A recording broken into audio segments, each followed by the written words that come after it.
جس دن ہر شخص اپنی طرف سے جھگڑا کرنے آئے گا اور ہر شخص کو اس کے اعمال کا پورا پورا بدلہ دیا جائے گا اور کسی کا نقصان نہیں کیا جائے گا۔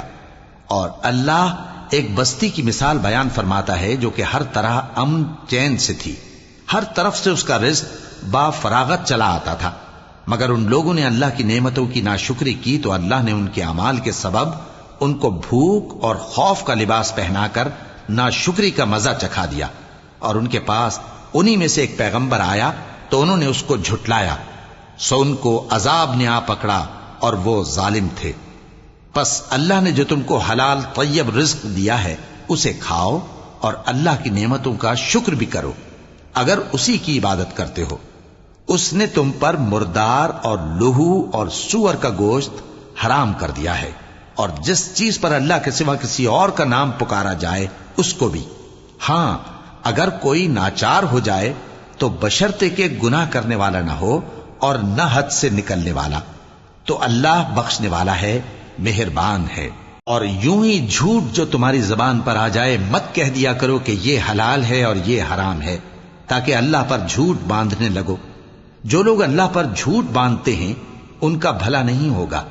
جھوٹ کا فائدہ تو تھوڑا سا ہے، مگر اس کے بدلے ان کو عذاب علیم بہت ہوگا۔ اور جو چیزیں ہم تم سے پہلے بیان کر چکے ہیں وہ ہم نے یہودیوں پر حرام کر دی تھی، اور ہم نے ان پر کچھ ظلم نہیں کیا بلکہ وہی اپنے آپ پر ظلم کرتے تھے۔ پھر جن لوگوں نے نادانی سے غلط کام کر لیا پھر اس کے بعد توبہ کی اور نیکوکار ہو گئے تو تمہارا پروردگار ان کو توبہ کرنے اور نیکوکار ہو جانے کے بعد بخشنے والا ہے، رحمت کرنے والا ہے۔ بے شک ابراہیم لوگوں کے امام اور اللہ کے فرما بردار تھے جو ایک طرف کے ہو رہے تھے اور مشرکوں میں سے نہ تھے، اس کی نعمتوں کے شکر گزار تھے۔ اللہ نے ان کو برگزیدہ کیا تھا اور اپنی سیدھی راہ پر چلایا تھا، اور ہم نے ان کو دنیا میں بھی خوبی دی تھی اور وہ آخرت میں بھی نیک لوگوں میں ہوں گے۔ پھر اے نبی ہم نے تمہاری طرف وہی بھیجی کہ دین ابراہیم کی پیروی کرو جو ایک طرف کے ہو رہے تھے اور مشرکوں میں سے نہ تھے۔ ہفتے کا دن تو انہی لوگوں پر مقرر کیا گیا تھا جنہوں نے اس میں اختلاف کیا، اور تمہارا پروردگار قیامت کے دن ان میں ان باتوں کا فیصلہ کر دے گا جن میں وہ اختلاف کرتے تھے۔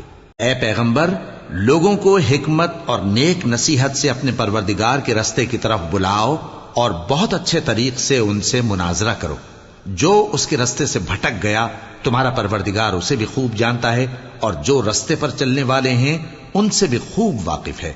اور اگر تم ان کو تکلیف دینی چاہو تو اتنی ہی دو جتنی تکلیف تم کو ان سے پہنچی، اور اگر صبر کرو تو یہ صبر کرنے والوں کے لیے بہت اچھا ہے۔ اور صبر ہی کرو، اور تمہارا صبر بھی اللہ ہی کی مدد سے ہے، اور ان کے بارے میں غم نہ کرو، اور جو یہ سازشیں کرتے ہیں اس سے تنگ دل نہ ہو۔ کچھ شک نہیں کہ جو پرہیزگار ہیں اور جو نیکوکار ہیں اللہ ان کا مددگار ہے۔